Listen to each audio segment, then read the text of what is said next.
Today I want to talk about a number of issues surrounding the widely famous app TikTok.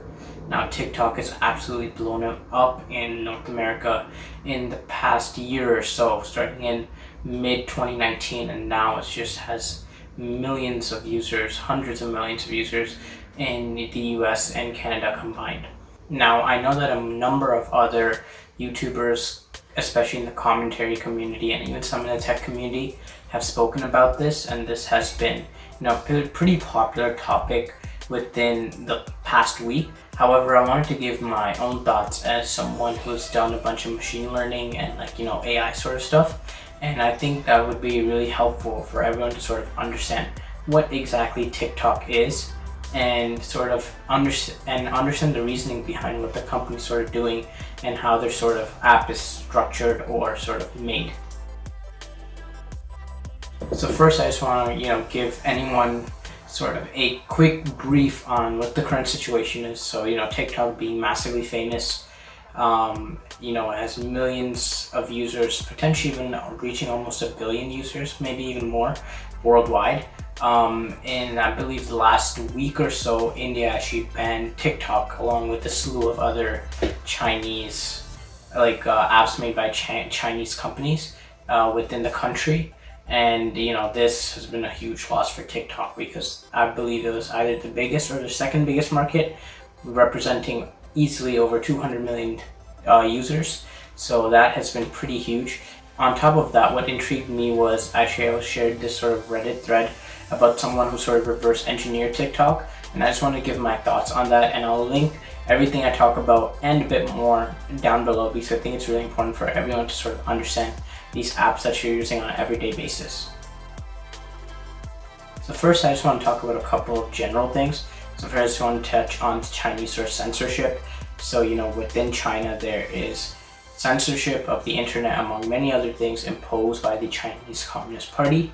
And this is essentially called the Great Firewall of China because the Chinese government essentially controls what the public can see and cannot see. So this has included, many of the sort of aspects going on within the world. So sort of along with the Hong Kong thing, the Taiwan situation, and other things like disregarding the Chinese history with the Tiananmen Square protests and things like that. So that's been one of the sort of things that have been censored among many other things. And the second is essentially the lack of a judicial system sort of in China, as similar to what's done in Western countries. While there is one, it's essentially sort of just to uphold the image of China sort of being like a free state, whereas it's clearly not. And the government can essentially overrule really any judicial party because there aren't any independent judicial entities apart from the CCP at the end of the day. And one other feature I want to touch on overall in terms of TikTok is, for me, especially if one of my friends is using it, I would recommend for them to not use it because it's purely entertainment. And I think one of the things that really, sends that message home is the fact that there's literally no search bar and you can't really search for any content. So if you're actually seeking out some certain type of content, like for me, usually I try and find tutorials or things with help when I'm, coding or a variety of other things. And TikTok doesn't have that, which sort of shows that it's purely just those dances and etc. And I have never used it. I've never used the app, but I have talking to a couple of my friends who have used the app and sort of gotten insight on it. And I won't really be talking about the user experience, it's more about the app overall and sort of the company behind it and the moves it's making. First, I just want to start off with the security concerns. So there have been a number of different concerns regarding security, and one of the ones that I was pretty interested to find out was that TikTok was actually using the HTTP protocol instead of HTTPS. So the S on top of HTTP is a secure. So if you're using HTTP, which is quite common, but it's not very secure, and for a massive app like TikTok, I really assume they would be using HTTP. Like even I use HTTPS for my things like personal websites. I don't even have any data sort of transferred and any sensitive data regardless. So I just thought that they would be using HTTPS, but they weren't for quite a long time, which is quite concerning. And then there have been a number of different, sort of complaints or sort of vulnerabilities that come up within TikTok's code that many of developers have found, and I'll link that below as well. for the majority of the video, I really wanted to give sort of machine learning perspective on this.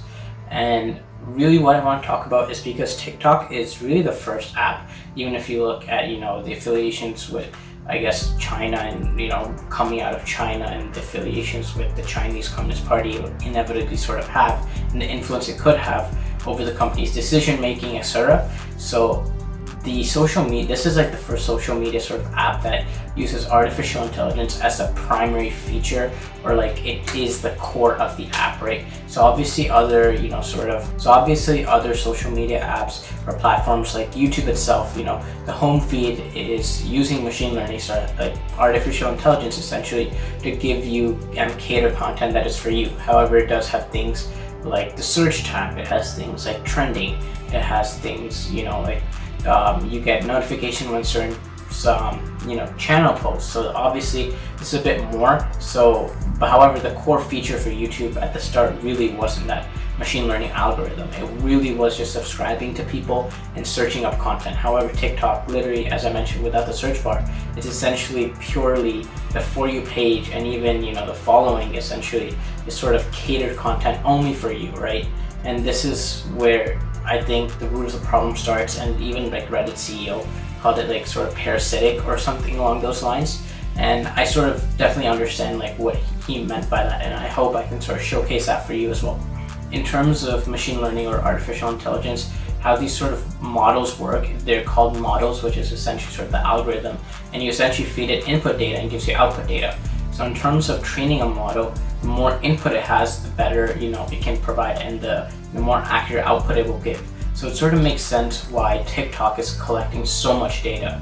And I'll leave a couple of research and the Reddit posts down below to see the vast amount of data it's collecting from GPS to things like screen resolution, a bunch of other stuff. It's buying data from other sites, sort of other networks and sites, to better understand you. So it definitely makes sense why they're buying it, because the primary product is artificial intelligence packaged as a social media sort of app, right?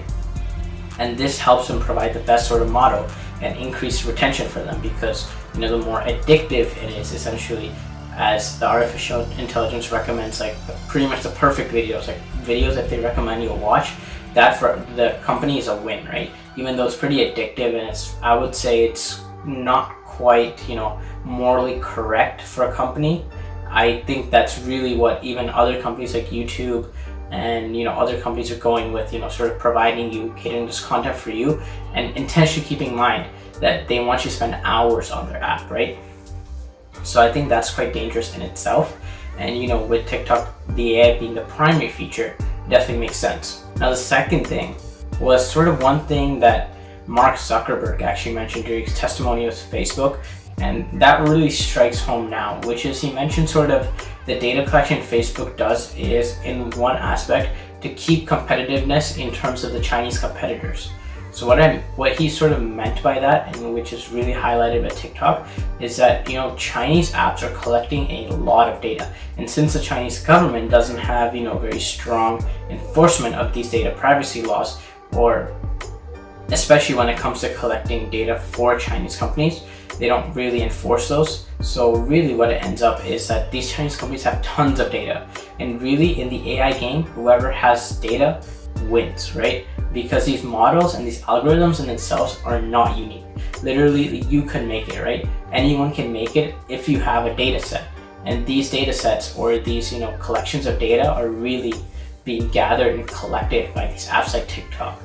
So in conclusion, I just want to say that if you are using TikTok, or someone that uses TikTok, I'd recommend that you stop using TikTok, forever, really, because first of all, it's just pure entertainment, and secondly, the amount of extensive data tracking it does is quite concerning, especially when you look at what could be going on behind the scenes. And I'm just purely speculating here.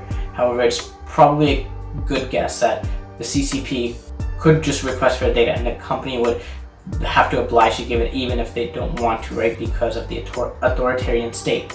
So I would just recommend that no one use it. And it's been dubbed by spyware by sort of many different people, many popular people as well. So I would at least not recommend using it, or if you really do want to use it, at least look into these sort of security scandals, these sort of potential vulnerabilities, and these other things regarding the data collection. So that's been it for this video. If you guys like this video, let me know. And if you guys have anything else to sort of contribute, or any ideas or thoughts or anything that's uncovered, following this video, let people know in the comment section below. And that'll be it for this video. This has been Justin from Tech. Peace.